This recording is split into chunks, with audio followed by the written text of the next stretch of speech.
What's going on, everybody? Welcome to Radiovania, episode number 67, your nerdy public radio for all things entertainment and pop culture. My name is Zach Rotello, at Zach Rotello on Twitter and Instagram and all the social medias, and sitting across from me is the hams chugging, spilling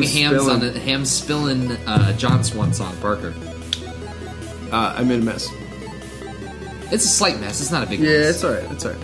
When you're drinking beer from... So I just started using this. It's a Yeti, right? It's a Yeti thing, yeah. We're not sponsored by Yeti. No, Disclosure. but it changes the size of the beer in your hand, so I was getting my dimensions off and my... Yeah. My, we're so used to... hand-eye coordination. We're so used to the traditional can that once you fuck with that... sorry, excuse me, language. Once you F with that formula, then you begin throwing off your equilibrium. This is not a podcast about beer cans. Surprisingly, this is a entertainment pop culture show where we talk about whatever we want to talk about, John, right? Isn't that right? That's what we do. Yeah. We give the people what they want. For 67 episodes we've been doing that. 67? 67. Damn. At this age, we're starting to use Depends. No. No. Although you were talking about how you need like muscle relaxers and stuff now, right? Yeah, my back's going out, my arm's going out, my neck, I can't sleep right. It's a whole thing.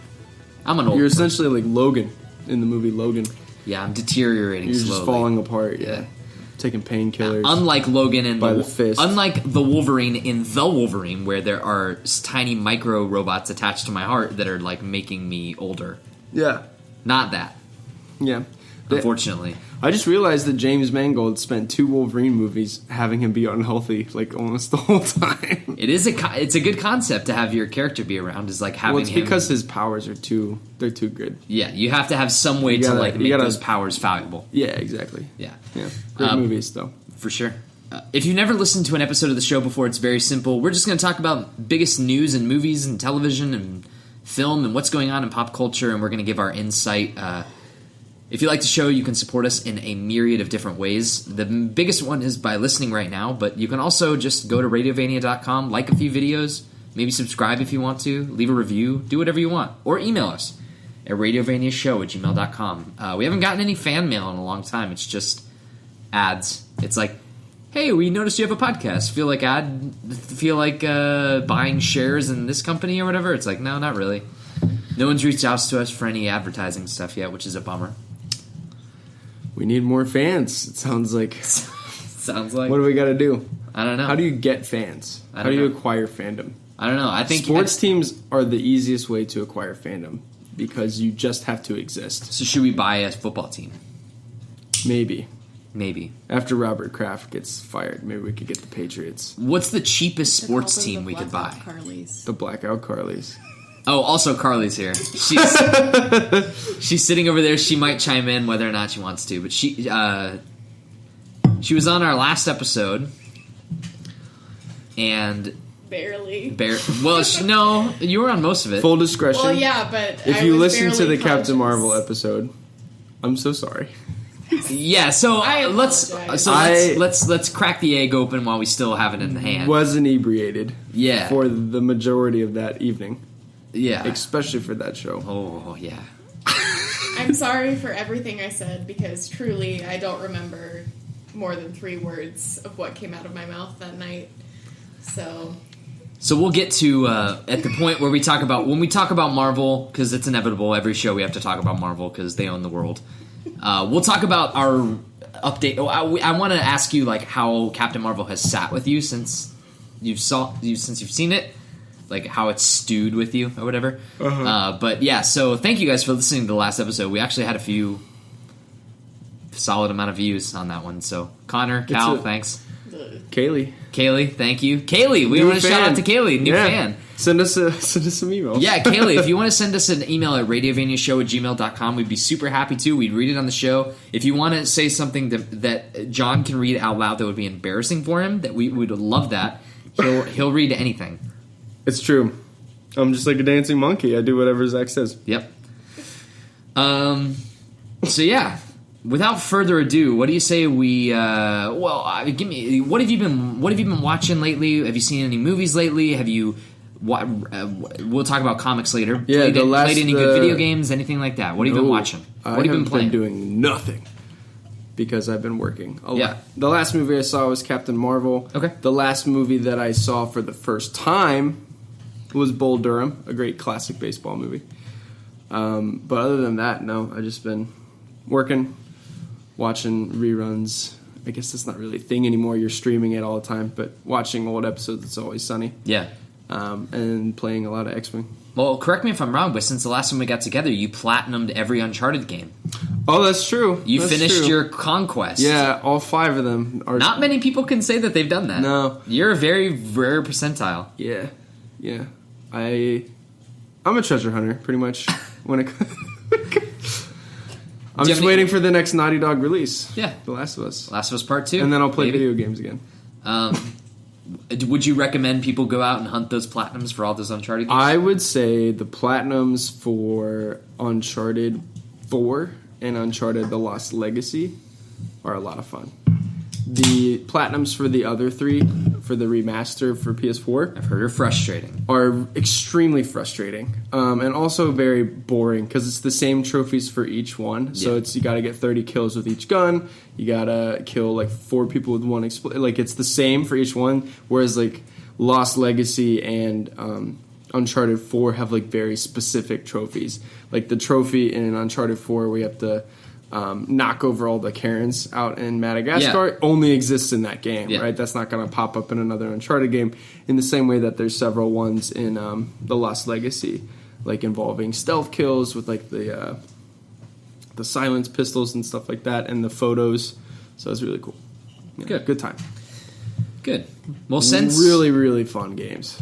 Yeah. Just overall. It was so fun playing through them, except for Drake's Fortune on Crushing.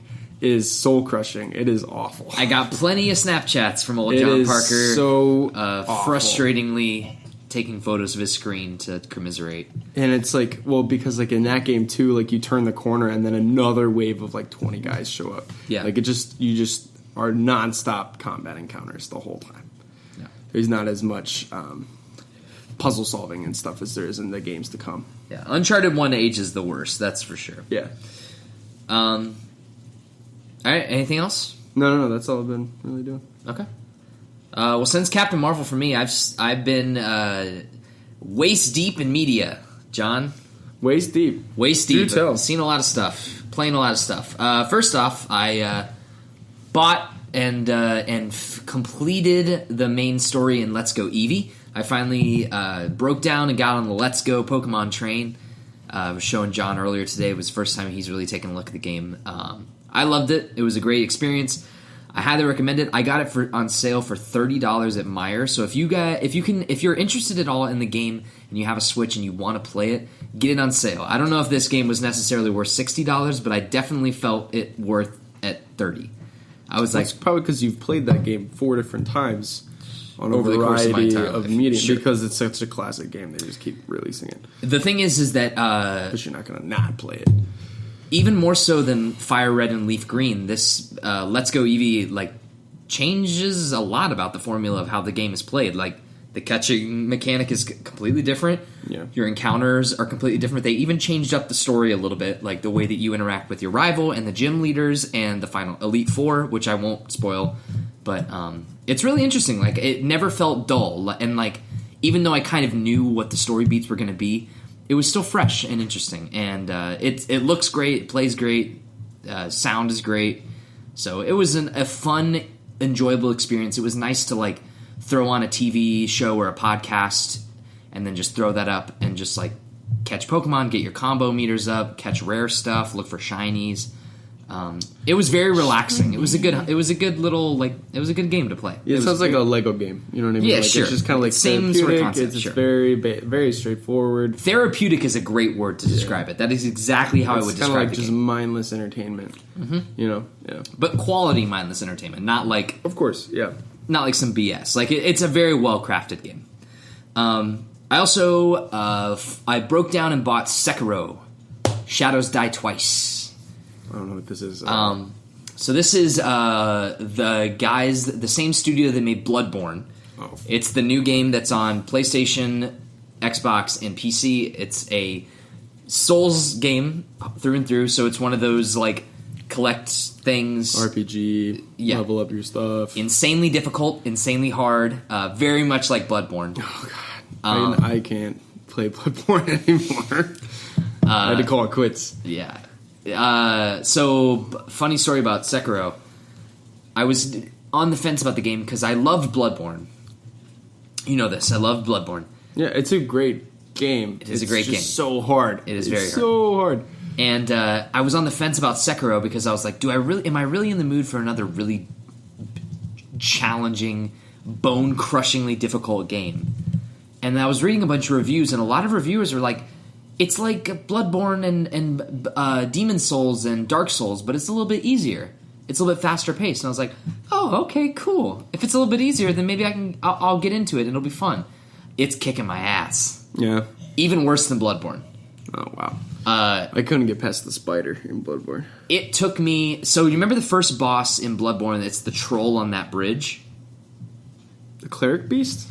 Yeah, the cleric beast. Sorry. Like the big dog. Yes, the cleric beast, right? Yeah. Okay, so that same point in that game took me 5 hours to beat. The intro? Yeah. To be fair, it took me hours to beat the cleric beast because when you die, you go all the way back to the beginning. Like, they really make you work for that first checkpoint.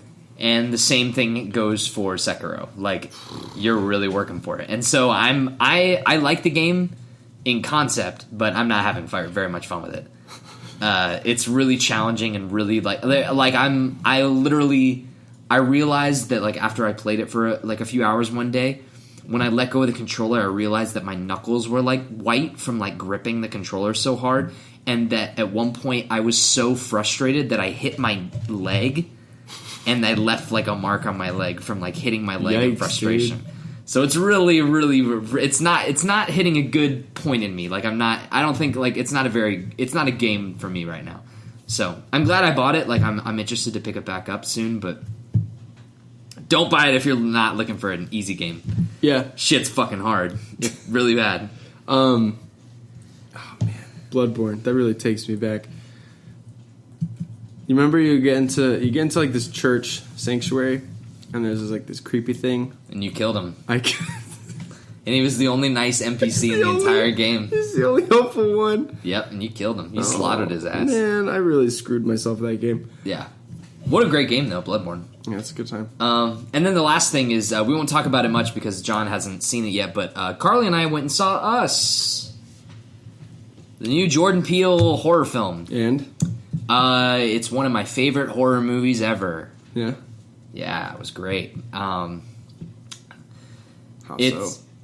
It's hard to talk about the movie without getting into spoilers because it, like The Last Jedi, subverted my expectations almost immediately. So you loved it. Yeah. There was a point in Us where it was starting to feel a little bit predictable, but then there's a definitive moment in a little over halfway through. So I should preface. Carla and I went and saw it a couple weeks ago. We tried to go see it.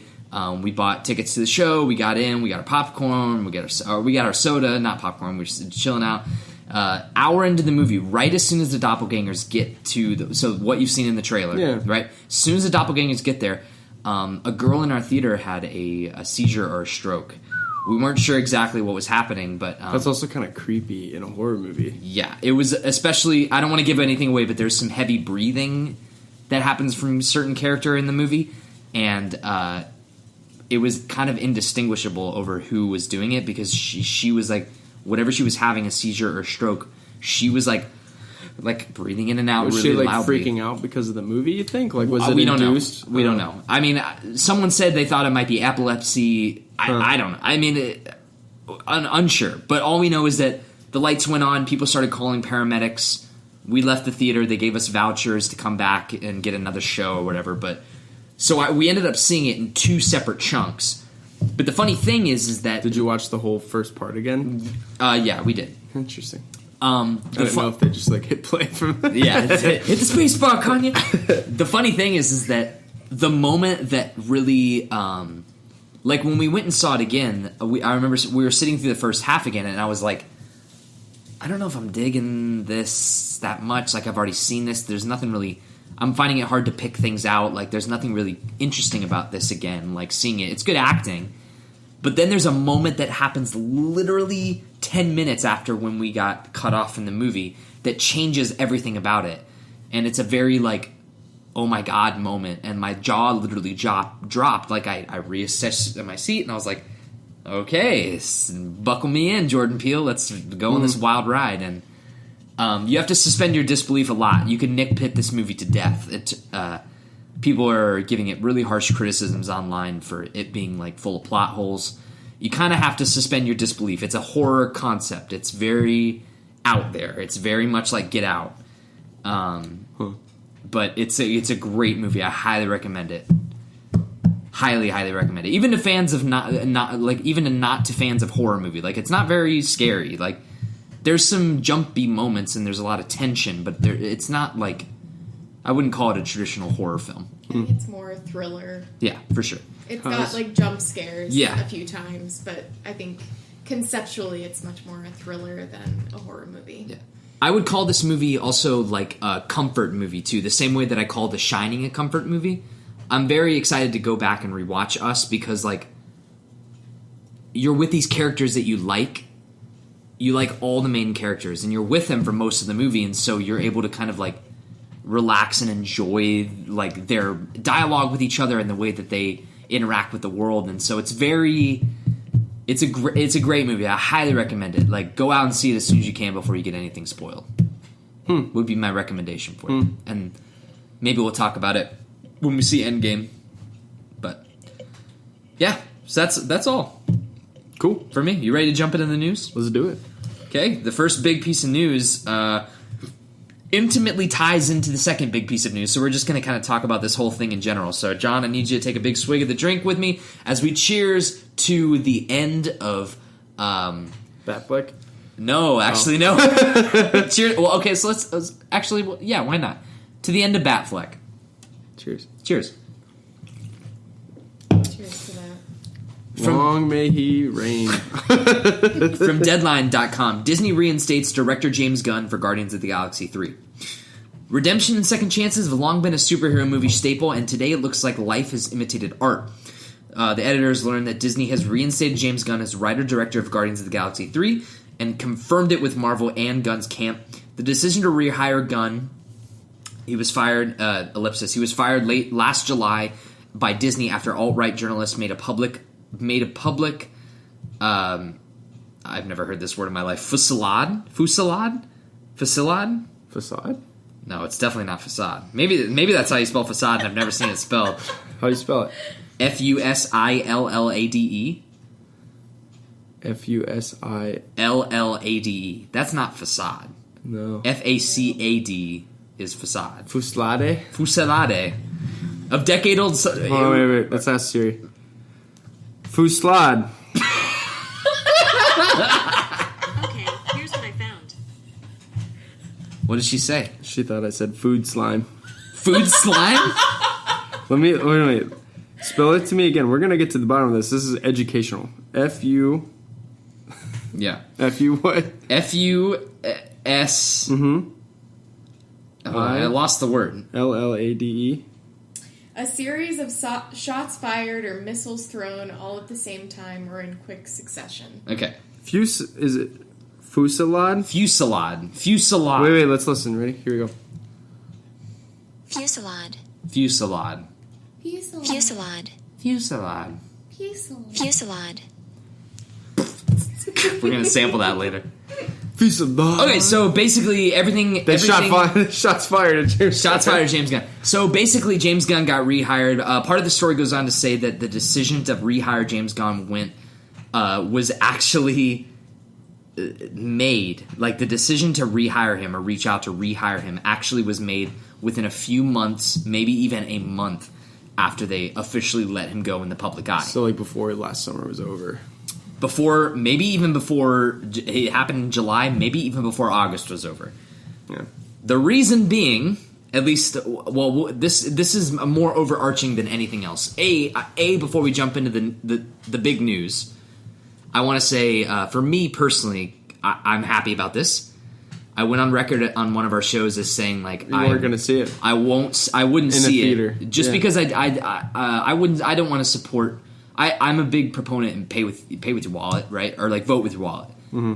Like I really don't like. I really don't like the way they treated him. Like his tweets were indefensible, but they were deleted, and he apologized over 8 years ago for these sorts of things. And it was really like a hate group of alt-right people trying to like bring this up into the media. They were trying to get a rise out of Disney and make a deal they couldn't refuse. Essentially, like they had to they were kind of forced their hand, especially with the news that we're going to talk about soon. So I'm happy about this. I don't know. What are your thoughts, feelings? I am too. I was actually, for a while there, I didn't think that they were going to. I actually didn't think they were at all. I also thought he was the same way. I thought he was just exiled from the cinematic universe from a directorial standpoint. Yeah. In the same way that Jon Favreau has been, even though he's like still acting in the movies, obviously. Sure. So yeah, it's really good because I want him to be able to finish that trilogy. He obviously had a plan. So yeah, it'll be cool. I'm wondering if they're going to fast track that movie. I don't think so because they already announced that they're not going to be starting production until after Suicide Squad production is finished. Because James Gunn, also to add amendment to the news article, James Gunn, if you don't know, has been signed on to direct, not write, but to direct the Suicide Squad reboot. I don't think he's writing it. I think he's just directing it. It's going to be garbage. Well, you never know. A good director can change a script. A good director can make a bad script good. You just have to have the right. Just let him do it all. Let him be Deadshot. But the big news, and the speculation, and you have to say speculation because you can't know for sure. But as of 9:02 p.m. on March 19th, 2019, that's right, Carly's birthday. Disney closed a $71.3 billion Fox deal, creating the global content powerhouse. That's right!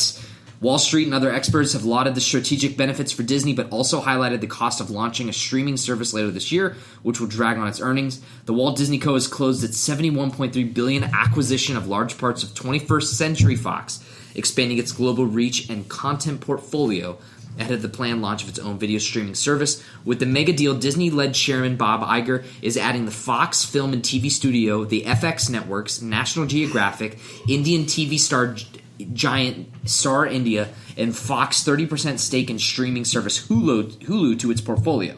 The additional Hulu portion takes Disney's stake in the streamer to 60%, with Comcast owning 30% and AT&T's and Time Warner Media's owning 10%. Using fiscal year 2017 data, Disney said in a regulatory filing that the new assets could quickly add about $19.3 billion in annual revenue and $1.6 billion in net income. In that fiscal year, Disney reported $55.1 billion in revenue and $9.4 billion in net income.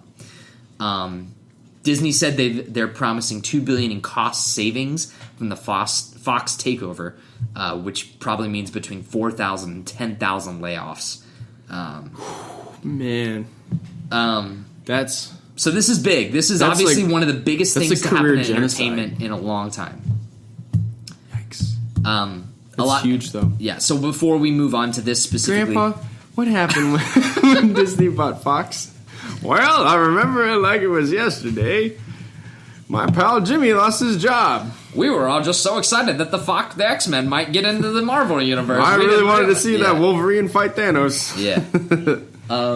Yeah. So before we dive super deep into this on our opinions, obviously the speculation on why James Gunn has been rehired now is that they were waiting for the Fox merger to close because they had shareholders on the line waiting to finish this deal. They were trying to get the most out of it. You obviously don't want a public relations crisis in quotes again with a Twitter outrage crowd over this. Yeah. But it's all done, John. The ink is on the paper. Disney owns 21st Century Fox. It's unbelievable. It's kind of scary. Close to having all the things. The last So what, you got Universal and Warner Brothers are like the last two companies that have some really iconic IP that Disney doesn't have? Universal, Warner Brothers, there's plenty of obviously HBO specific like productions, but that's a branch of. Oh, that's part of Time Warner. Is that part of Time? That would be So it's Warner Brothers. Okay, yeah, exactly. So because like Warner Brothers, you got your DC and Harry Potter, which are huge moneymakers. Huge moneymakers, specifically Batman and Harry Potter. Yeah. Sorry. No, you're good. And then Universal, you got like classic films like Jaws, Back to the Future. I can't remember what else. The Monsters, that kind of stuff. But that's public domain. So yeah. But still, that's. So what? So Disney's got The Simpsons. Disney has The Simpsons. The rest of the Marvel universe. The rest of the Marvel. Besides Sony. Yeah. So Sony is still another. That's another thing to consider. They have big stakes in a lot of characters and especially in a lot of franchises. They have just a big play on the Spider-Man stuff. Is about it. That's what they got. Well, Sony is struggling in every facet besides video games. Like that's always been the Sony thing. Is that like. Sony is the next card to fall, in my opinion, in terms of their like entertainment industry. Like the PlayStation is the only thing that makes Sony money. Everything else they lose money in. Like their electronics division, they make really expensive high-end premium electronics that nobody buys, and then their movies all flop. Unless you're Venom, in which case you make Spider-Verse. Yeah, or Spider-Verse. But Spider-Verse didn't make like a huge profit. No, it made a okay profit. And they're going to move forward with a sequel, which might do better than the first one in terms of money, but yeah. Who has the Lego movie? That's Warner Brothers too. Yeah. So they get, but like you got to think about big things like Disney owning The Simpsons. That's a big thing. Disney owning the Alien franchise. That's a big thing. Yeah. Disney owning that channel is a big thing. Like owning Fox is a channel. FX channel. Yeah. The thing is that a big part of this for they like, own people It's to Always know, Sunny in Philadelphia now. They do. They also own the unedited versions of the Star Wars trilogy. Yeah, I don't know if they're going to release them or not, though. I think they will. I think they're going to wait some time. They don't care. They'll wait till either George Lucas dies or they'll just do it a little later on. I've got a theory that Disney Plus might launch with them. Oh, that's interesting. As like an enticing thing for Star Wars fans, a little soupçon, because it's like, what can they add? How can they entice Star Wars fans except for saying like all the Star Wars movies are on there? It's like that. The Mandalorian. I have them all. Like it's like so it's like so the Mandalorian might not be out for another year, but like you can also subscribe and you can watch the original unedited versions of Star Wars.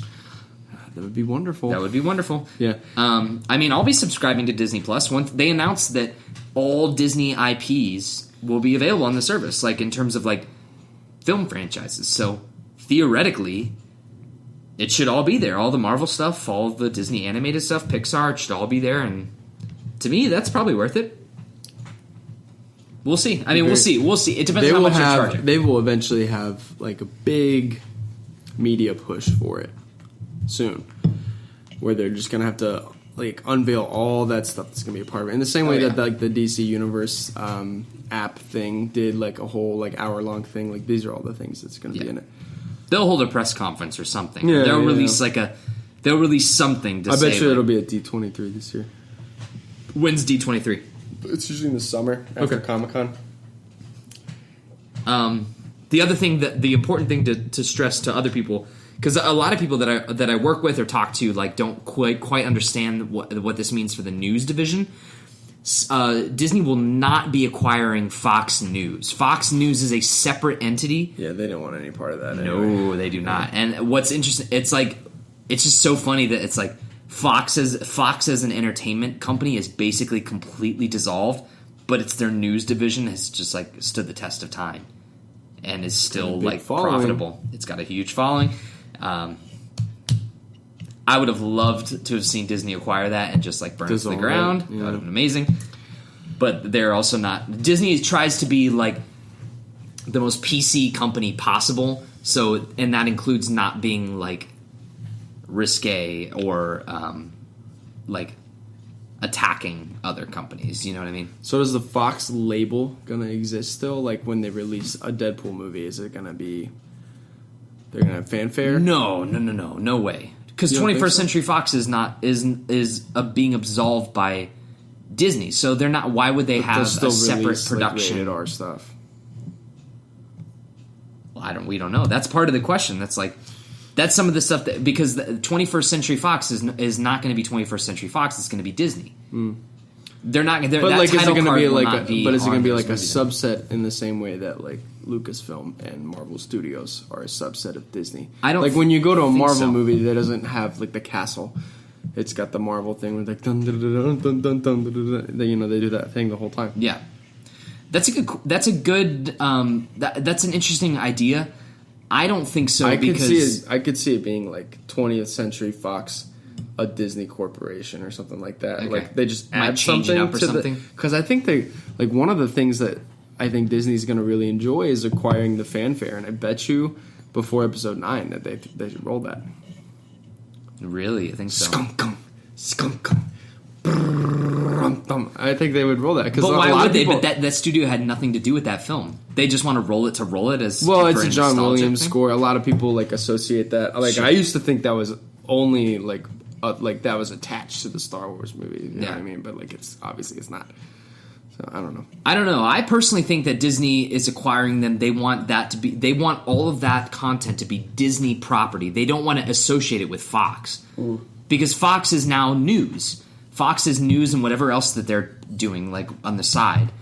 I don't think they want to associate themselves with Fox. I think they want that content to be their IPO now. I don't think they want to associate with that brand. They want it to be a Disney brand. So maybe you might, like you said, you might get like a little, like under the Disney crown or whatever. It might say like a 20th Century Fox like Production. It wouldn't be a production because it's a Disney Property. production. Property, something. I don't know. Smart, It'll be weird. It'll be smart What- people will we need figure to this out. we need more to than look us. at a calendar and find out what's the first Fox IP Disney released thing, because that'll be very interesting to see. I don't think anything has been announced, right? That's what I'm Because saying. it's like it won't Fox be for, it will won't be for continue like to- another 2 or 3 years. probably. Hopefully we make it that far.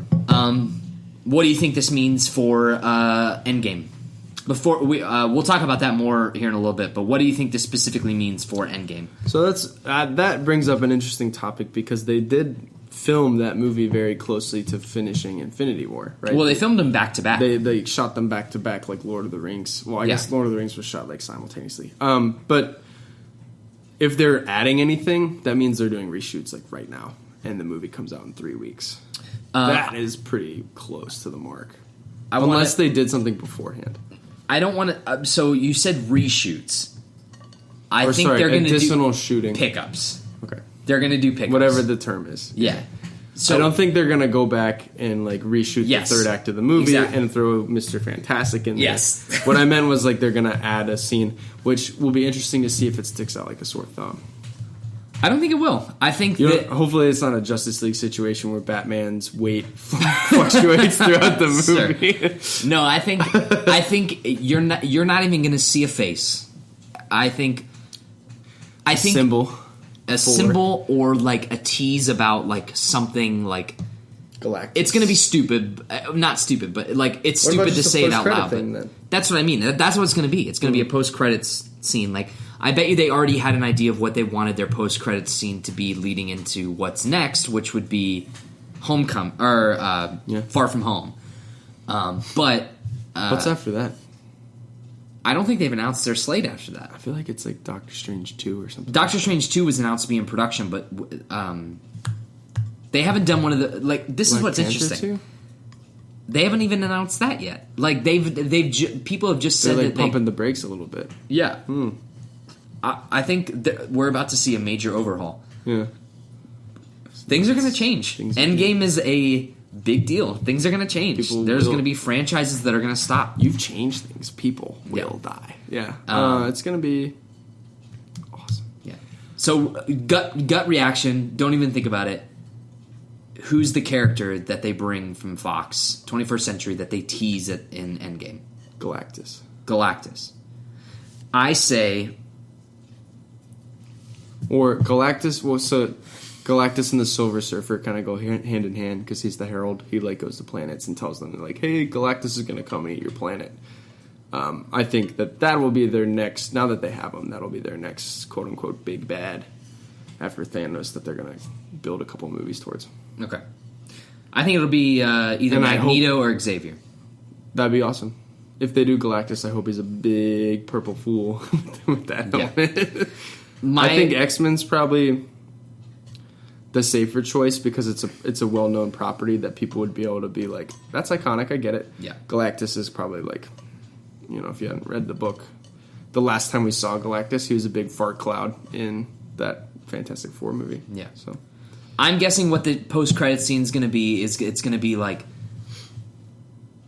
picture this and go on a wild ride with me for a second. I'm strapped in. Hold on, wait. A mental hospital or like a therapy office. Okay. Post events of Endgame. Yeah. One of the characters that survives, maybe Peter, is talking to someone there. And Peter Parker. And he's saying like, I just don't know like what's going on, and he's like, I'm devastated and I'm hurt and I don't know how to move on and cope with these sorts of things. And they say like, maybe you should take a trip or something like that. And he's like, I'll refer you to a certain doctor or something like that or whatever. And then like they read off a name on a page or something like that. He's like, have you ever considered talking to like a we have a professor that specializes in people that might be a little bit different. Have you ever Gifted youngsters. like have you ever thought about like going and being with people like that? And he's like, no, I've never really had. And she's like, oh, well, okay. And then they part. So it's like it's going to be the most subtle thing ever, but they're going to do something to like people are going to go in the theater and go they're doing X-Men or they're doing Deadpool is officially part of this universe. It's going to be something like that. Not overt. You're not going to see a face because they're not going to cast anybody too soon. You're just going to get a little mention to know that they're shared in the universe together. A mention. Yeah. I think it would just be kick-ass if they just like full send. They would be kick-ass. End credits. Daniel Radcliffe is Wolverine. That's the rumor. Really? The rumor is that they're eyeing Daniel Radcliffe to be the next Wolverine. God. I don't think that's a bad idea. That's no. You just got to jack him up a little bit. It's too soon. It's still too soon. I think it's fine. Hugh Jackman could still play Wolverine. They just spent, how much? $70 billion on this Fox merger? They gonna capitalize So on. they're going for the comic Wolverine where he's really, really short. Maybe. Is that the plan? Because Daniel Radcliffe is tiny. Yeah. Really tall. If they were going to do X-Men, I think it'd be cool if there's like Central Park. You got these two people playing chess, so it just starts out where you just see hands moving chess pieces. So it's like one shot, And yeah, you're like and on then the it's table, like panning out, and then the last chess it pans board. out. It's McAvoy and Fassbender playing chess, They're not going to be in it. or somebody. Well, what I was going to say is like have the chessboards in the park or whatever, like, Yeah. and then the last chessboard, you don't see hands move the piece just Moves itself, yeah, because it's metal. Oh, I just got goosebumps. Right? Isn't that Like cool? my arm, the hairs on my arm just. You can raised. hire me, Marvel. I'm here. Like I'm ready for it. I can't wait, dude. Endgame. Yeah, Give it to me. it's gonna be crazy. I can't wait. Next guy. So let's talk about Suicide Squad. Do you need a beer? Yes, I do. Yeah, let's get a beer. Beers. I think now we're in the correct mental state to talk about our favorite franchise, Suicide Squad. Some type of Suicide Squad. What are we? Some type You of suicide? gotta white people that. We're the bad guys. What's okay? Least favorite member of the Suicide Squad? Killer Croc. Or no. Slipknot. Slipknot. The man who can climb anything. I need to jump up on this building. Oh man, it was a bad movie. My least favorite member of the Suicide Squad, the classic 2016 film. Classic.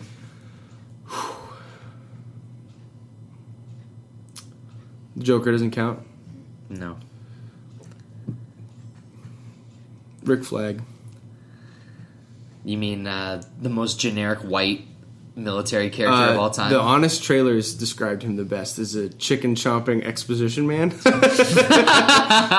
That's funny. Yeah, he's bad. Or the Enchantress. Both of them were pretty awful. Well, she's not part of the squad either. She was at the beginning. Yeah, and then she The fucking archaeologist. she turncoats immediately. And then her brother's like from the Legend of the Forbidden Temple game show. Yeah. That movie sucks. Yeah, dude. Suicide Squad, trash. But I got good news for you, John. The Suicide Squad reboot is not a, quote, total reboot. It's not called Suicide Squad 2. It's called The Suicide Squad. I see what you did there. More details have come to light Aliens. There you go. More details have come to light about DC's upcoming Suicide Squad sequel. Producer Peter Safran told Joe Blow that the sequel is, quote, a total reboot and shouldn't be referred to as Suicide Squad 2. The name the studio is using is the Suicide Squad, though whether or not this is the final name... They should just call it Task Force X. That's what they get referred to as in the comics, but that's besides the point. Yeah. Yeah. So, but this also comes off the back of the news that Will Smith has officially exited Suicide Squad. This came from Variety. It was an exclusive about on the February 27th. So you might say that he got in one little fight and his mom got scared. You moving with the auntie and I'm going belly. No, dun, dun, dun. In Gotham City, born and raised at the That's where I spend most of my days. He got one little fight when his mom got scared, and he said, "You move into Arabian Nights, and you're gonna be blue, and you're gonna come out of a lamp." Yeah. Even with studio dating the next installment in the Suicide Squad franchise, Warner Brothers is already losing one of the film's biggest stars. Even though his return had not been made official, sources tell Variety that Will Smith, who played Deadshot, is not expected to return. Sources say scheduling was the ultimate factor, and that the decision was made on amicable terms between both sides with no hard feelings. But obviously, it seems to me like Will Smith, personally for me, I think Will Smith likes to be associated with quality stuff, usually most of the time. I mean, even though he was in Bright and After Earth, he's not had a great couple of choices in his career recently. What's the last good Will Smith movie? I don't know. Concussion was popular. He received accolades for that. He got like a Oscar nomination for that, right? Oscar nom, I think. I don't remember clearly. But probably that one. Yeah. That's the most recent I can think of. He's a 90s guy. Yeah. 90s, early 2000s. That was his time. He's just had a popularity, like, kind of carryover. And I don't think Aladdin's going to do him any favors. Yeah. We'll see about Aladdin. So the article goes on to talk about, it says, the 2016 Suicide Squad received mixed reviews, but was a massive commercial success, making more than, how much, John? It was like $800 million or something. $746 million worldwide. And won an Oscar for makeup and hairstyle. It's like the only DC extended universe movie that won an Oscar. Pretty funny. So The Suicide Squad is slated for theaters in August of 2021. So it's going to be a few years before we see that, and then probably a year or two more before we see Guardians 3.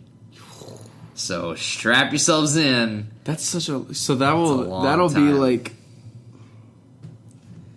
be like almost a 7-year gap in between Volume 2 and Volume 3.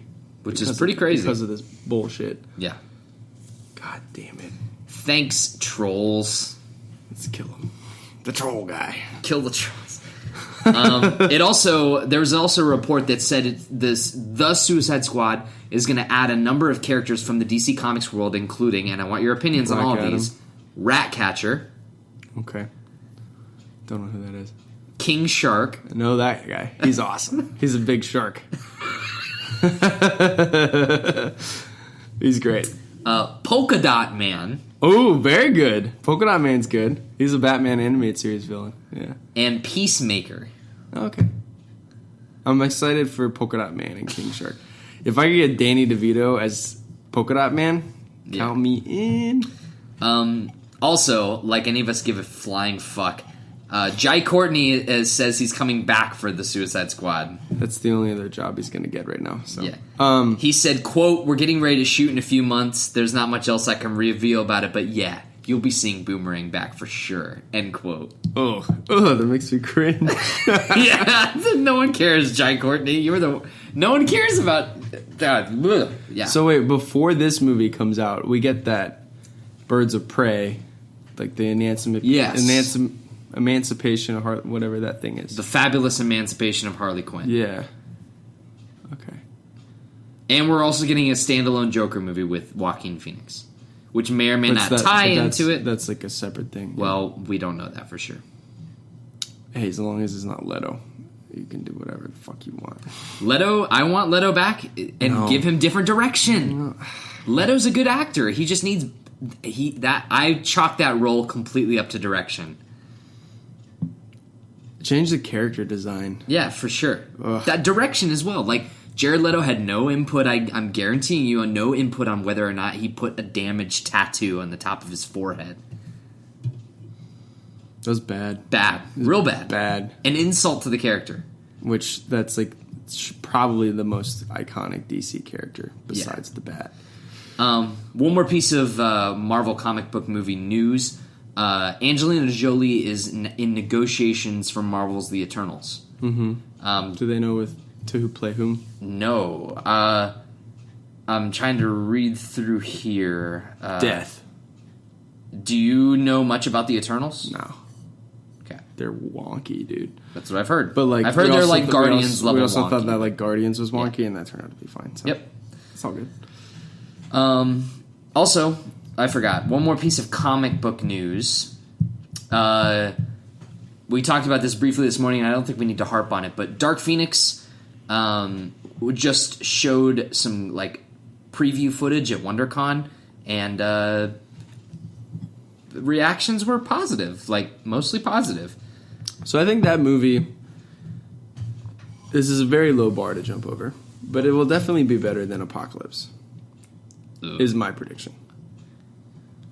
I don't think Apocalypse was a good movie at all, with the exception of like a couple sequences. Apocalypse was very entertaining. I'm worried that this movie's going to be chopped to death in editing and be like frustrating to watch. I think they knew that the writing was on the wall, so I don't know if they're going to edit much of it at all. I think they're just going to be. I think it's going to be like longer than a normal cut. You know. I don't know.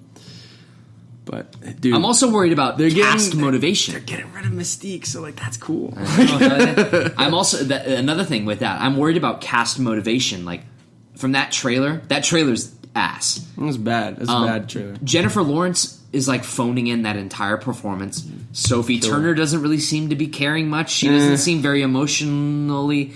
Even McAvoy and Fassbender in the trailer don't seem like... They don't seem like their characters. How dare you? I'm worried that... McAvoy's hamming it up. I'm worried that the movie's just going to be like totally like phoned in from everybody. I think it'll be better than Apocalypse. That's my prediction. Drink bet. Are we doing a Rotten Tomatoes score? Like, how are we going to categorize this? That's a good call. Okay, What's the Rotten Tomatoes score of Apocalypse? I'm going to guess 42% rotten. I'm going to guess... You said 42? 42%. I'm going to guess 65. For Apocalypse? Dude, did you see the same movie I did? I know we went together. 48. Oh! 65% of audiences like that. Yeah, but we're not basing it off of that. I know. Okay, so what did you say? I thought this was going to be 42. So I'm going to guess Dark Phoenix is going to be 55%. Won't be fresh, but it'll be 55. It'll be right in the middle. I'm going to take a weird guess and say that it's going to be a 48. Huh? Okay. I bet you critics will dislike the movie about the same. You have to pick a different number. 49, Bob. Okay, thanks. 48.1. Yeah. Okay, so next up, we got the first trailer for Quentin Tarantino's 9th film, Once Upon a Time in Hollywood. John, did you watch it? I did. What did you think? I loved it. I loved every second of it. It looks so cool.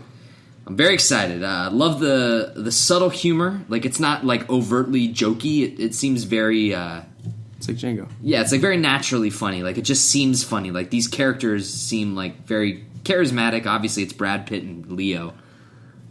God, Brad Pitt is so cool. Yeah. What do you think about Brad Pitt, Carly? capacity. All capacities. Do you like Brad Pitt? Yeah. Okay, that's it. 7 and Ocean's 11 are There you go. classics for me, so He's good. I've got a soft spot for him. What is he drinking here? Is Milk. that like half and? It looks like half. I think and he's half. drinking milk. It doesn't milk. It just What looks like a thing of that's half what and half. normal people call milk. Yeah. Yeah. He's like fighting. Is this Bruce supposed to be Lee, for sure. Yeah. What I love about the trailer is all the like that kind of stuff. That's the stuff that I'm living for right now. It's like I love the golden age Hollywood sort of like imagery. So like all the stuff with Margot Robbie as Sharon Tate, like she's doing like the dancing thing with like the spinning. Like it looks like out She's of definitely playing Sharon Tate. Yeah. Is she gonna die in this movie? I don't know. You People are never- speculating on you how never much they're cover going to... Apparently, this guy is Manson. That guy is Manson. Oh, Charles Manson. creepy. Right? Charles Manson, Carly? Yes, Charles Manson. Carly's our resident murder expert. Marilyn Manson is not the same as Charles Manson. Marilyn is not the Yeah, same Charles as Manson is The cult murderer. leader. The cult. Yes. Yeah. AKA Chris Hemsworth character in Yeah. Bad Times at the El Royale. Yes. It's Charles Manson. Yeah. But yeah, like... Which is another movie set in the same time frame. Yes. Which handled the aesthetic really well. Really well. So I'm very excited about all of this. Me too. It looks cool. I love it. I love it. I can't wait. This This the ending best. stinger is like fabulous. Fucking great note. Yeah. It's so awesome too. Like that hard cut. It's great. So here's what I want. Okay. Don't take this the wrong way at all. Okay. Why did it take so long for Leo to get an Oscar, but we have people that can just get it their first time up to bat? Maybe the Academy just doesn't like Leo. Why? I don't know. He's so Because good. they're old stuffy white men. He's an old white man.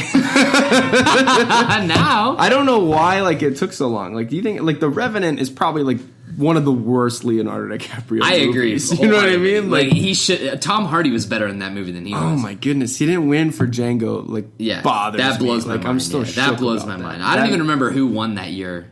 It was supporting. It was Christoph Waltz. Okay, so he was gotcha. going up against his partner. Gotcha. Yeah, Christoph Waltz is better in that movie. yeah, no doubt But about that's it. when I think best Leo roles, I think of that, and I think of I don't know. It's cliche, but I mean Inception.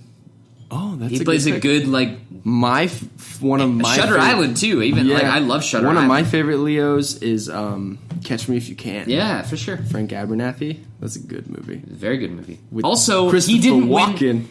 I didn't. The movie is fine. I think it's like a solid 8. But like, he didn't win for Jordan Belfort. Like he put Wolf of Wall Street? he put Yeah. 100% of his heart and soul into that role, and he didn't win. Like that role was the best thing about that movie was him. Is he the biggest American actor?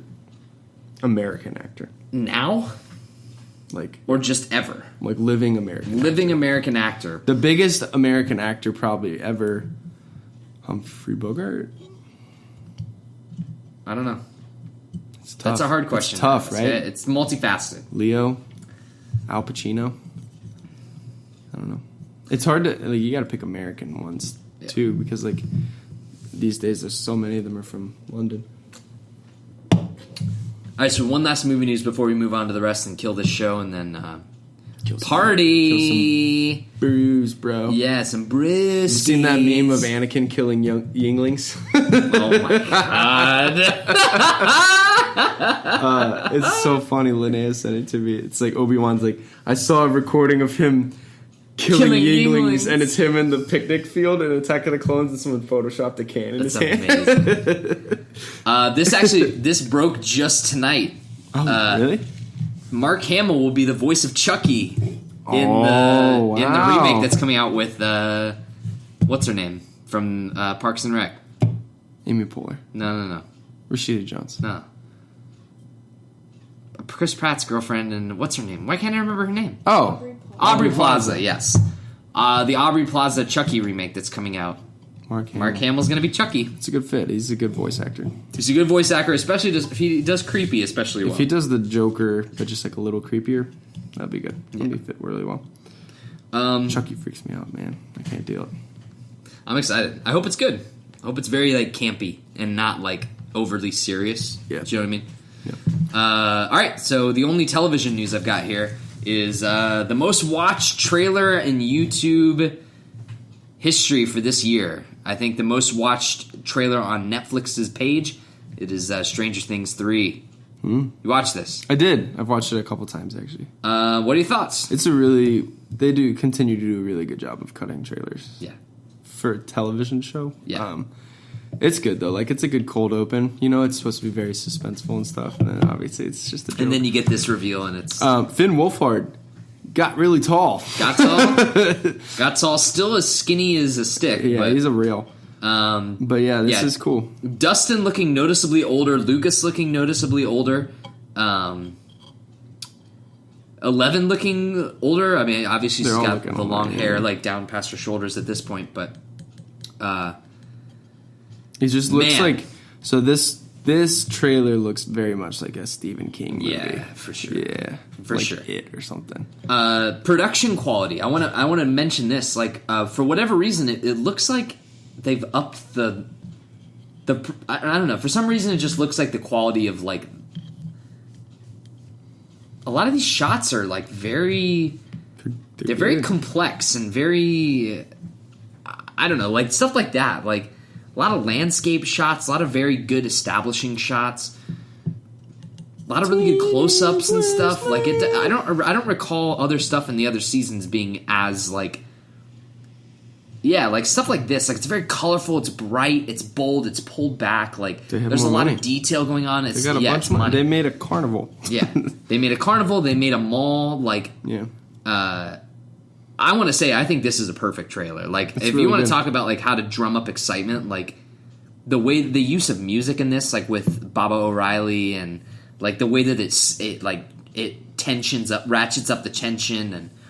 It shows a lot of stuff, but it never at one point feels like I know the story of what's happening. You can kind of piece things together and think like you might have an idea of what's going to happen. I mean, at some point they fight this thing, which is a giant blob monster, I guess. But it's a Cronenberg Demogorgon. Sure. Yeah, fuck. Ew, that thing just like it's creepy. It's like a thing from Resident Evil. Yeah. I think this is going to be the best season of the show, honestly. Really? Yeah. That's good, because I didn't think 2 was as good as 1. 2 was not very good. I think 2 had some really strong moments, but some very weak and repetitive story I think stuff. now, because 2 had to set up a couple new characters. Yeah. Now that everyone's established 3, they can just kind of run with it. Yeah. Like for Max and, what's his name, Billy, or whatever. Yeah. I'm very excited. I'm very, very excited. I think it's going to be the perfect thing to come out this July summer. 4th is a good setting, too. 1985 is a good year. What came out that year? It Back was to the Future. A very good year. Breakfast Club was 84? 85. So, like... Breakfast Club will have come out by the time that's over. So, yeah. So, we'll get Breakfast Club. Back to the Future, I think, too, right? It was 85. Yeah, that's the big one. For 85. But... Yeah, I think that they can go all out. I think characters are going to die because there's only going to be one more season after this, and I think that this season is going to have a lot of big ramifications. Like it's going to be like the last season is going to be a lot of tying up loose ends. So I think that there's a strong possibility like that one of the kids could get nixed. I think that Steve is probably cashed. On the chopping block. I think Steve is probably dead. I think maybe there's a chance that they kill off Jonathan. I was thinking that probably him more than Steve. I could see it being like a Quicksilver scenario from Age of Ultron, where it's like you think that they're going to kill Steve, but then they end up killing Jonathan. Mm-hmm. That's a horrible example, but I get what you're saying. I also did not see that coming. I know that he's one of the most popular characters in the show, but I also don't think it's totally unreasonable for them to kill David Harbour this season, because he's not the star power of the show. People Don't do like it. David Harbour, but I Don't bet do that it. he's gonna They're die. not gonna fucking Don't do do it. that. Nah, That's he- the dumbest no. shit I've ever He's heard. They either won't. gonna die this season or next season. He's gonna die. The last one. Not we'll this see. one. I won't see. watch the fourth one. That's not true at all. The kids are likable enough to carry that show. The kids aren't. I don't think all 4 of the kids will die. Like Dustin, Mike, Lucas are going to be there forever. Will has a chance of dying, I think. Will's been through so much. I know, but They are not he going to can- focus on Will again and kill him. they're not going to focus on Will again and kill him. way. But what I'm saying is that like Will could have like a Grey Haven scenario where it's like, let me go. It's better this way, and like. Will's not here, Mrs. Torrance. I'm saying like Will could sacrifice himself, and I think that because he's like Why don't you just he's like kill I know all what of it's the like. I buyers? don't want you guys to have to deal with this, and then he like lets Nah, himself I think go. he's safe the rest of the way. And if anything, he's going to take a back seat to being a part of the integral plot of the show. We'll see. I mean, the stinger at the end of season 2, even though the season itself wasn't as highly regarded, the whole stinger is that like the Mind Flayer is still like a big part of it. It's like this overarching controlling aspect is still tethered with Lucas. Or sorry, not Lucas. Will. With Will. And so I think that his fate, he's the catalyst of the entire show. I think that he has something to do with the way that everything plays out in the end. Like there has to be ultimate resolution. They can't end the last season on a cliffhanger. So you've got some time to make some amends, but I don't know. All speculation. I just hope Nancy makes it out okay. I want the best for her. Honestly, the trailer is making it seem like I'm worried about what the trailer, what the tone that the trailer sets, because it opens with Dustin, and that worries me because I can see him being axed too, even though he's the most popular of the kids. Like, I think besides 11. 11 survives the whole way. But I think that Dustin has a good chance of getting axed too. And I think he has a chance of like doing the sacrificing himself for the group sort of thing. Which would be fucking heartbreaking. This is some heavy shit. Yeah, so all right, so that's it for the news. John. You didn't want to talk about the Game of Thrones trailer? Who cares? There's a lot It's of coming people out that- next month. There's a lot of people that listen to the That's show true. that care about Game of Thrones. What did and you we're think about supposed the to trailer? talk about the news for the people. That's true. This isn't I about want to be us. unbiased. What did you think Yeah. of the trailer? I think it's a cool trailer. I think that it's going to be very, very lengthy episodes. They've already announced the episode lengths. They're like feature length, right? Well, the first 4 episodes are the regular runtime, about 60 minutes, and maybe give or take a couple minutes on either end. But the last 2 episodes are an hour and a half. Jeez. So we're getting 2 feature length movies basically, and then we're getting a couple like regular episodes as well. And There's gonna be the longest filmed fight scene in the history of film. Yeah, it's that battle in front of Winterfell at nighttime. It was spoiled. Kit Harington accidentally spoiled it. Oh, Kit He was Harington. on Stephen Colbert. He was talking about how they were filming in Belfast at night for like days for this big battle thing. And then they like, showed that in the trailer or whatever. That battle. You want to talk about characters dying? Like you're gonna lose like 75% of people in that battle. So yeah, in the battle you might, but they're not gonna. So it's the last season, so every death is gonna be ceremonial because there's not many people left. They're not gonna axe people really quickly and not linger on it. So I think it's gonna be a steady. Every episode, someone gets axed. You might get like 2 or 3, but it's gonna be like the minor ones in the big battle. I think it's gonna be a steady stream of like. A character that you like in every episode is going to die up until the last episode where it's like whoever the 5 or 4 people left are. 4, man. Starting from like 60 going down to 4. Going down to That's 4, yeah. nuts. So we'll see what happens there. But yeah, I didn't have any feelings about the trailer. I'm excited to know the conclusion of the story, but I'm not excited to watch it. Let's put it that way. I want to know what happens. I want to talk about it, but that's it. Yeah. So that'll be, let's see if it's 6 episodes. It starts in mid-April, so it's going to finish before June. Yep. So just half of April and all of May. Yep. Interesting. It's a long run. Yeah. HBO's Scrambling biggest thing over there now. Yeah. They're like, what do we have? What can we make that's bigger? the Westworld prequel failed. show. Yeah, Westworld really fell down. Yeah. They don't All right. have anything right now. But all right, let's end the show on a high note, John. Comic book shop talk. Oh yeah, I got this. What is that? This is Detective Comics issue number 1000. Oh my god. 80 years of Detective Comics since 1939. Detective Comics is known as issue 27 being the debut of the character The Batman, which is now one of the biggest characters in history. Detective Comics is also where DC gets its name. DC stands for Detective Comics. They had the imprint, and then it just flourished from there into the large superhero thing that it is today. I read this yesterday.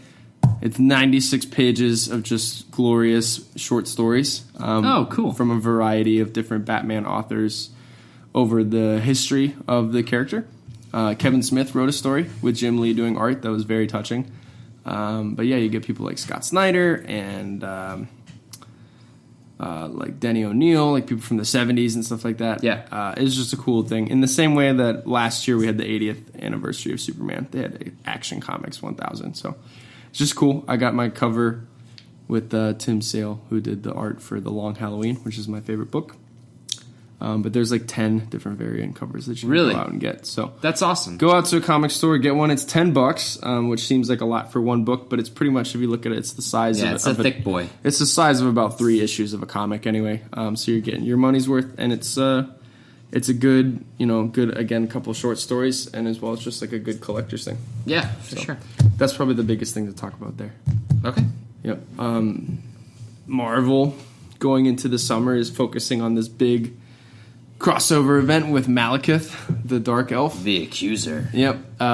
Whereas, like, it's just so funny how contrasting the books are from the movies right now. Because everyone's into the movies and Endgame and stuff like that. And it's like, the comics are, they're good, but it's just very different. Like, they're focusing, again, on these battles with the Norse mythological realms and stuff like that. It's just funny. Yeah.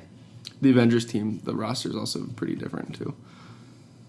So, yeah, that's comic shop news. Okay. At that topic, do we have a Dat Cave?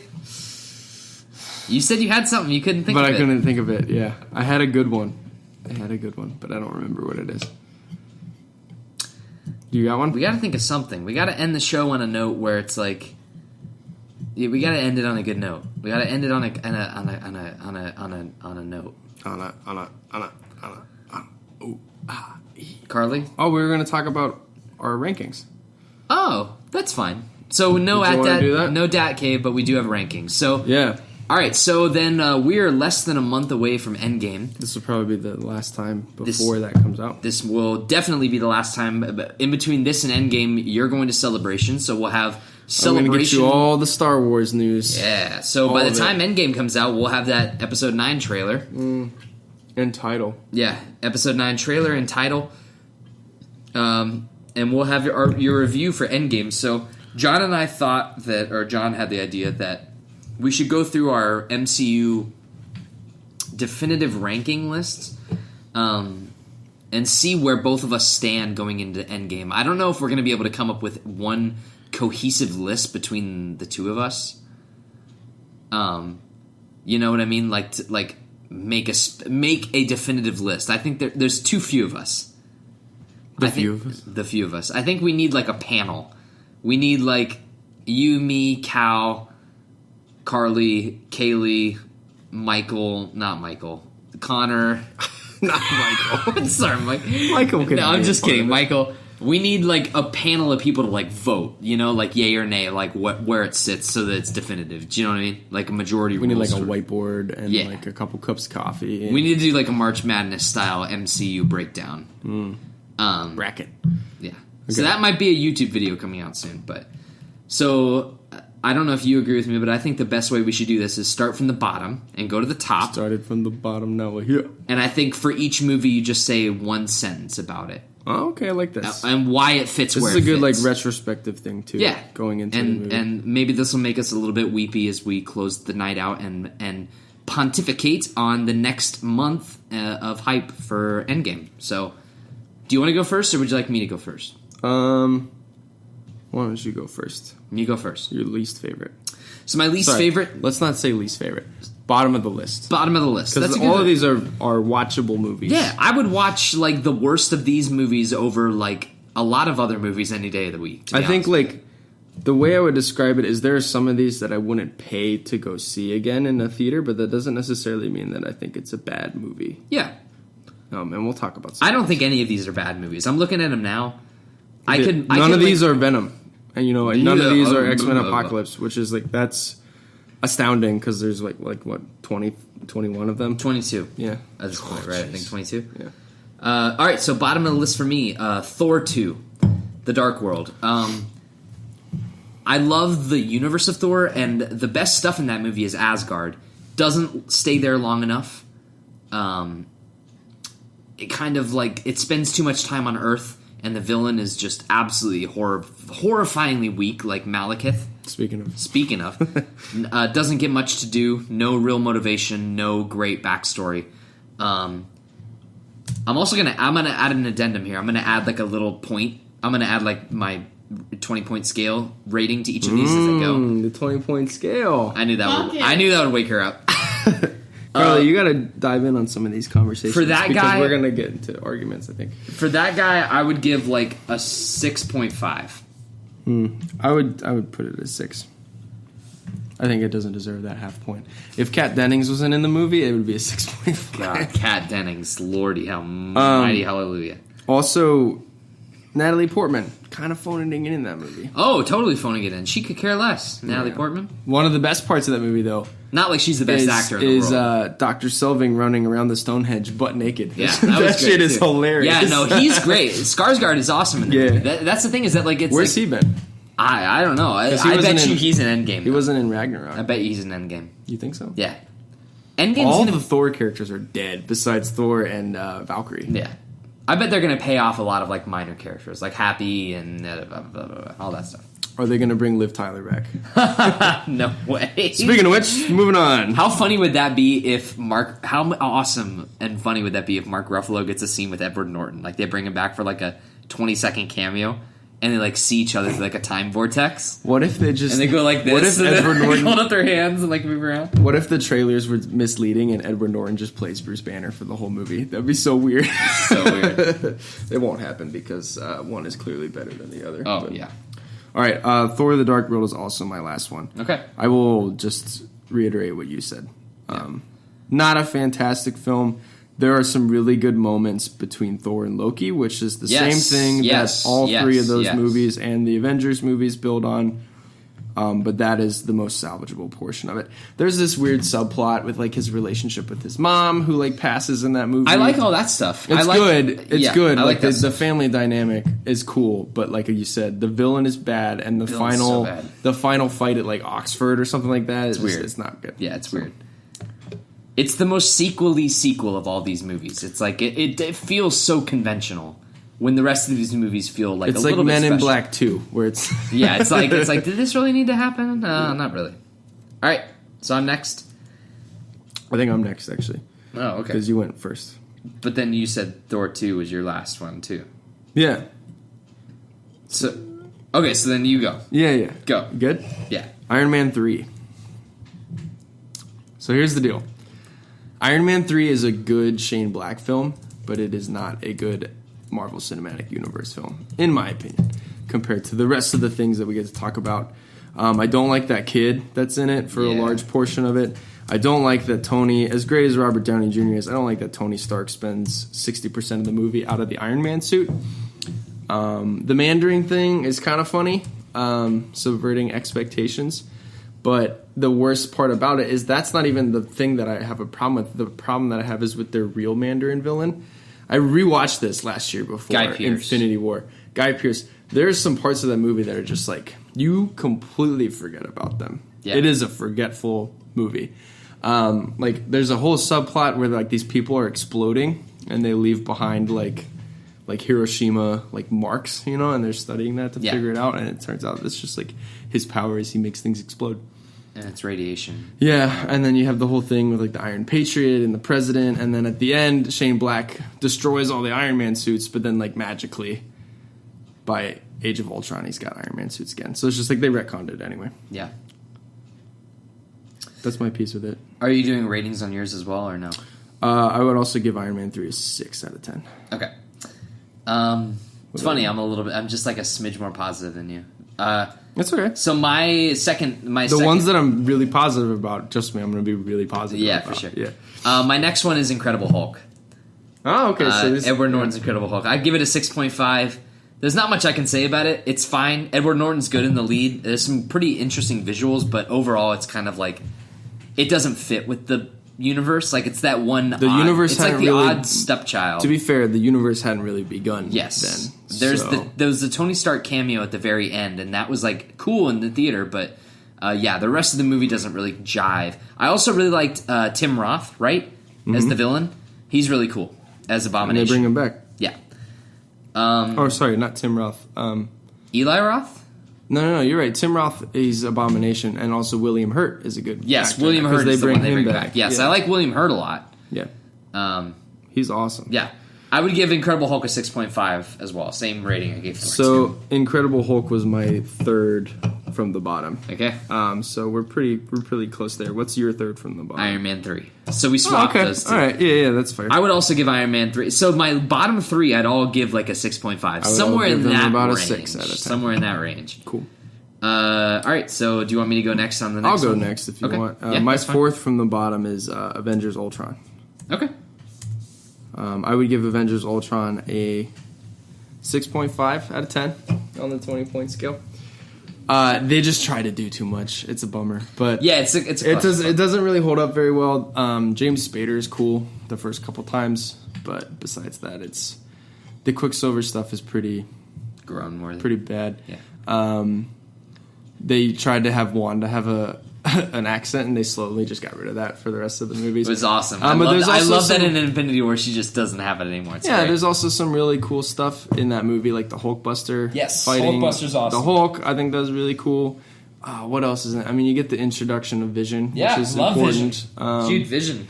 But my favorite part of Ultron is them at that party at the Avengers thing with Stan Lee as like a war vet hanging out with Steve Rogers, and he drinks the Asgardian liquor. And he's so drunk. That's my favorite part, is that party thing. Yeah. More stuff like that, but we're in some dark circumstances right now, so that's not going to happen. But yeah. It probably will. There'll probably be at least one scene of levity in Endgame. My next pickup would be Thor, the original Thor. Ooh. Giving it a 7, just a smidge up from Iron Man 3.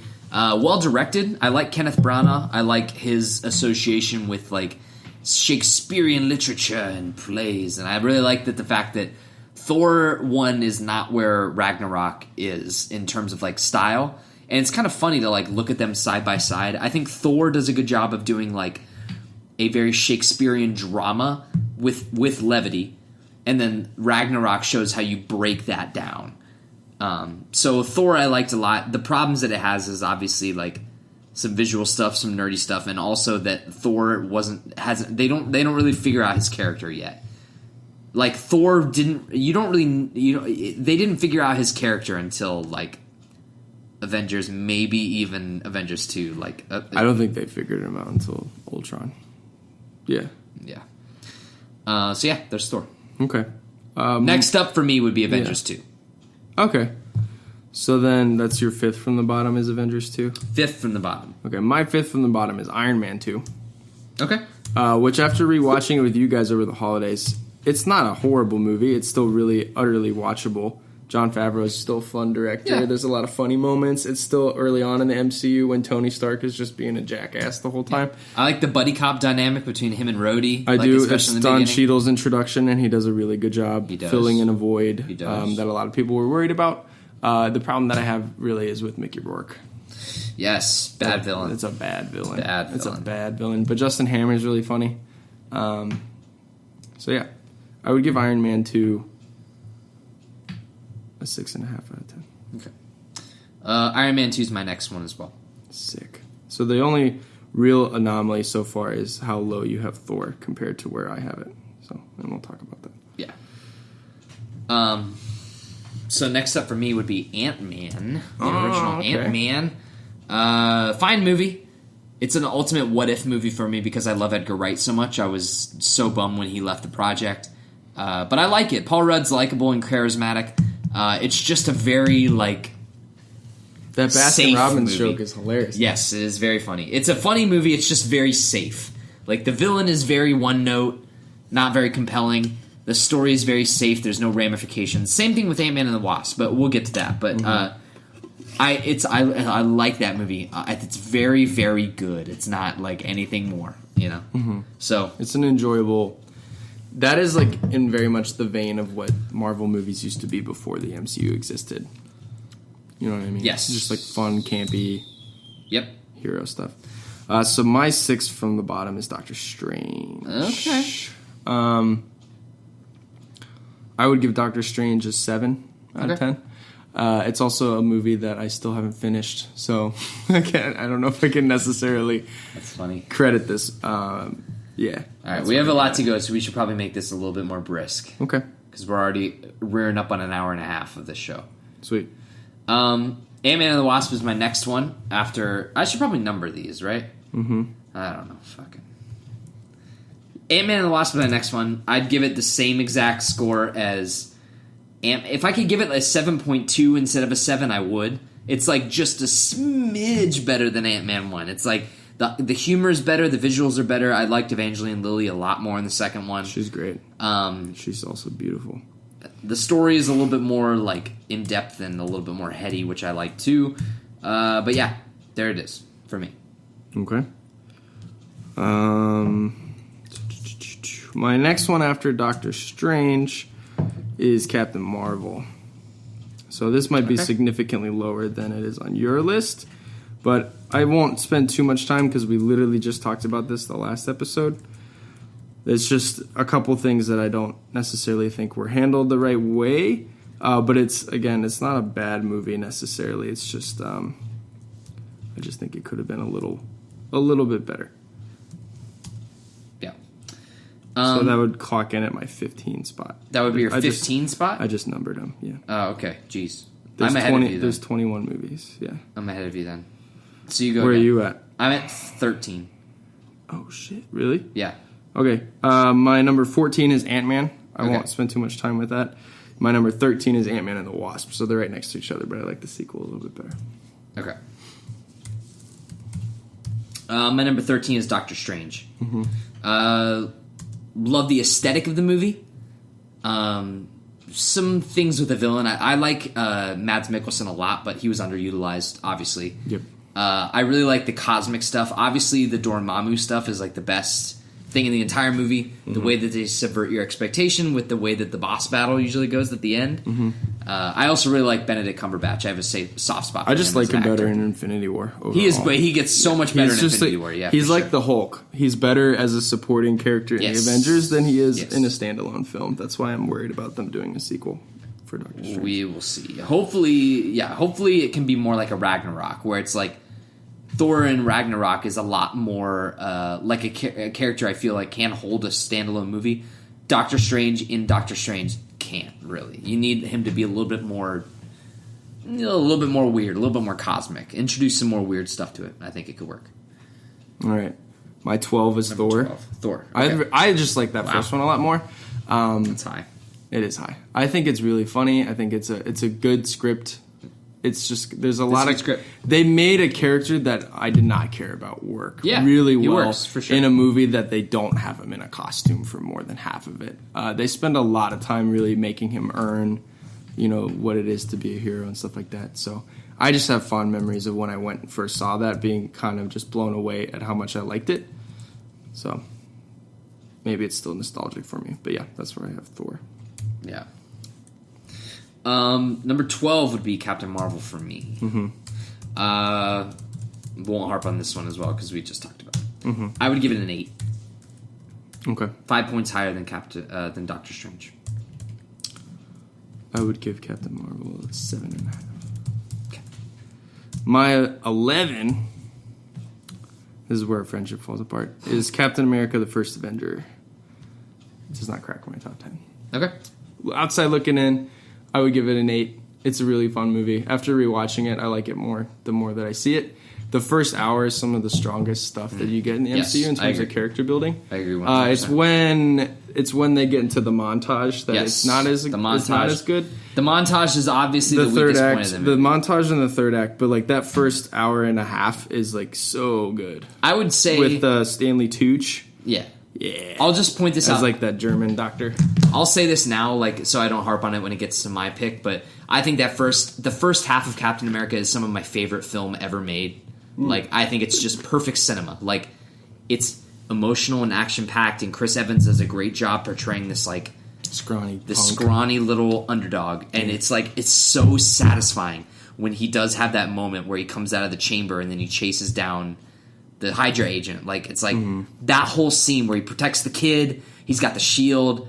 It's so perfect. It's so satisfying. It's like I love that movie so much. My favorite part of that movie is there's a scene where they're all talking about the recruits, and Tommy Lee Jones takes a grenade out of the truck and he throws it on the ground, and Steve Rogers jumps on top of it. Yeah, right? And it doesn't go off, but he's like, "Everyone, get out of the way!" Yeah. Like it's making me emotional thinking about it. But like the scene, that's characterization without having to say things explicitly.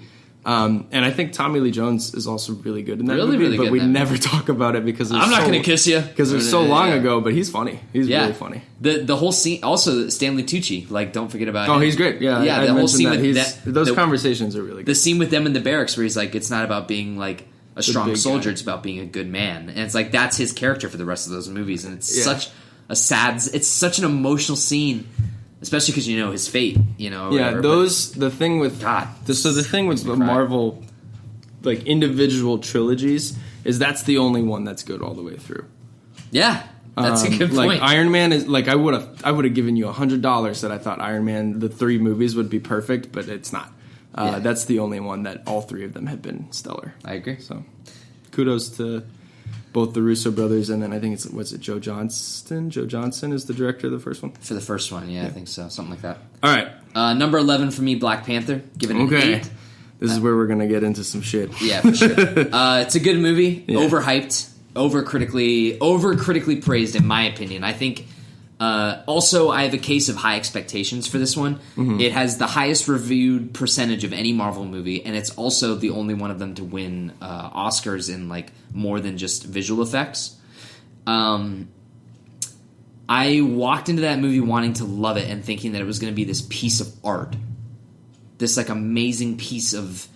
It's still a comic like movie. The Dark Knight level cinematic glory. Like Logan. It's very much still like at the end of the. I always say about the third act. The third act sucks in Black Panther. It's hard to land third acts in a lot of these. It just turns into CG fighting and fake that's rhinos. The thing is, it's just not. Ant-Man is the best example, or sorry, not Ant-Man, Aquaman, of like the comic book third act being where you can either trip or succeed. So like the Dark Knight is something that sticks to landing because it's a third act that you don't expect. Yeah. But Aquaman is like the generic superhero ending where it's like you take all the things and you throw them together and then they fight. Put them in a blender. Yeah, it's the Phantom Menace ending is what I like to call it.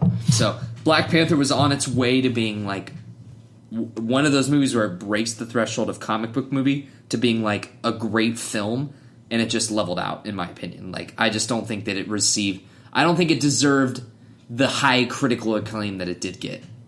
Mm-hmm. So I give it an 8. It's still one of the better Marvel movies, but it's not anywhere close to being better than like The Dark Knight, which people say it is, which is crazy in my opinion. That's not even close. My number 10 is the first Avengers movie.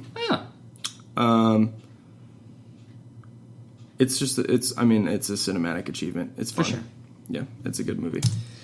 I would give that movie an 8 as well. Number 10 is Iron Man. I'd give it an 8. Great origin story. Not much more to be said about it. Now we start getting to the A tier.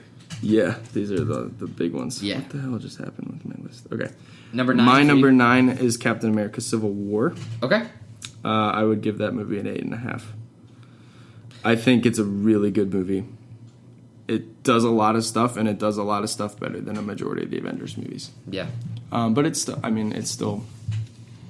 defining a comic book movie as a 10 out of a 10 is really hard to achieve because when it comes down to it, it's still men and women in tights punching each other. But like, there's a lot of good stuff in Civil War, and the things that I like more about it is the character building stuff. Like, that airport sequence is great. Don't get me wrong; it's a lot of fun. My favorite stuff is like the end at the missile silo with Bucky and Iron Man and Captain America and Black Panther and Baron Zemo. That stuff is great. Oh yeah, like that is high quality filmmaking, high quality tension building. Is heartbreaking. It's good stuff. Yeah. My number 9 is Guardians 2. Give it an 8.5, just above Iron Man. Great ensemble film. Again, not much more to be said about this guy. Like, Guardians 2 is awesome. Kurt Russell's great in the role. Like, it was a great use of all the cast. Great visuals, great music. It built on what Guardians 1 did, but in my opinion, just didn't capture the same magic the first one did. But it still is a great movie. Mm-hmm. My number 8 is Black Panther. I'd give it 8.5. It's a lot of the same stuff you mentioned. I like it a little bit more, I think. Yeah. It suffers the same thing that it does with the first Avengers for me, where I really like the first hour and a half a lot better than I like the second half of the movie. I think the world building at the beginning is really cool. But then after that, it kind of loses its stuff. Pretty much right after when he, quote-unquote, dies, when he gets like thrown off a waterfall, is when things kind of start to fall apart. Yeah. My number 7 is First Avenger. Okay. Again, I'll say it again, just real quick. Cinematic perfection, in my opinion, in terms of, like, it's not the best of these movies, but in terms of, like, it has some faults in it, but, like, for me, it's just so nostalgic, and it always makes me happy watching it because it's a comfort movie for me. Mm-hmm. Love the acting, love the story, love the message that it has to say. My number 7 is Guardians of the Galaxy Volume 2, in the same vein that you had mentioned. Good uses of stuff, but not, like, it's hard to follow the first one. For sure. But it's still utterly rewatchable. Yep. So that's why also Yondu. I stick by... Yeah, dude. Some good Yondu. Yondu's the man. Yeah. Number 6 are we at now? Yeah. Winter Soldier for me. Okay.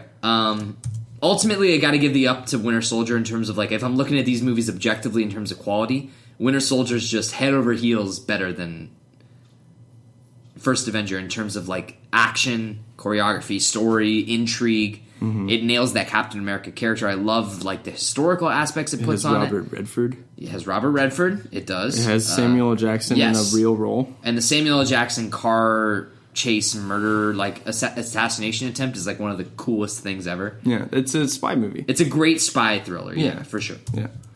My number 6 is Spider-Man Homecoming. Okay, cool. Really fun. Probably the second best Spider-Man movie ever. But excited to see where they go with it. Yeah. I would give Spider-Man Homecoming like an 8.5. Pretty much all of these are 8.5s until we get to my top 5. Okay. Number 5 is Avengers for me. The first one? First Avengers, okay. Yeah. The first Avengers, not the first Avenger. Give it so a 9. Confusing, yeah. Yeah. Marvel's The Avengers. Yeah, Marvel's The Avengers 1. Yeah. Okay, my number 5 is Avengers Infinity War. Okay. Are you okay? I'm fine. All right. I don't give a flying shit where you put your movies on your rank. It's my favorite Avengers movie, by far. Yeah. I personally like the characters, like the solo charactered movies a little bit more. But this is the best ensemble movie I've ever seen in my life. Yeah, man. That is it's a daunting task. Oh, yeah. And that movie is, it's in the lexicon of pop culture for the rest of our lives. For sure. You can't talk to anybody that doesn't know, like, what the snap is and stuff like that. It's also got the best Marvel villain in it. Yep, it does. But the 4 that I have above it, I just love a little bit more. But I would give Infinity War a 9 out of 10. Okay. Number 4 is Ragnarok for me. Okay. Solid 9. S tier Marvel movies. It's like good comedy, great action, great sound, some of the best humor in all the movies. Best Matt Damon performance in the MCU. Matt Damon performance in the MCU. That's true. Great aesthetic too. Like, I love the buddy cop 80s sort of synthwave aesthetic. So it's my number 4. My number 4 is The Winter Soldier. Cool. I love that movie It's so kick-ass. much. It's so cool. It's kick-ass. It introduces a lot of people, too, Yeah. in that movie. But yeah, it's just a great movie. It is. Such a fun. My favorite Captain America movie. Number 3 for me is Guardians, 9.5. Again, we're in the S tier. These are like almost perfect movies for me. Guardians will be one of those like classics we look back on. It's like Guardians will. The other movies we'll think of as Marvel movies. I think Guardians of the Galaxy 1 will transcend past that and be one of those movies where it was like it was defining of this era. It's like It's a sci-fi comic book movie that was a big budget that had Chris Pratt in it when at the height of his like career before he just stopped doing shit because that's probably coming. Mm-hmm. Great movie all around. Great soundtrack. Definitive soundtrack. Yeah. One of the best of all time. My number 3 is Iron Man. I'm really high on that first Iron Man still. And it's 11 years old. I love that movie. When I was rewatching the movies in anticipation for Infinity War last year, I forget how sucked in I get to watching that movie. It's a good one. The first 5 minutes of that movie tells you everything you need to know about Tony Stark and his current position. And it is so enthralling. Yeah. Villains, not that great. The third act is the weakest part of that movie. Again, for sure. A third act, curse, if you will. Jeff Bridges is charismatic as hell. For sure. But, the villain is not that Bridges. great. Yeah, Terrence Howard is really cool, but I don't think I like him better than Don Cheadle, probably because we spent more time with him. Yeah. But that is just a great movie. For sure. Again, a lot of these, they start out really strong. So, that first stuff with him in the cave with Jensen is great stuff. Yeah. That was your number 3? That was my number 3. Okay. My number 2 is Civil War. Nice. Yeah. Second best ensemble movie, in my opinion. Great intrigue, great storyline, effective use of sides. They covered a lot of ground in that movie. Yes, they do. Spider-Man and Black Panther are introduced in that movie. Yes. Something I really like about Civil War is that there is a definitive gray area.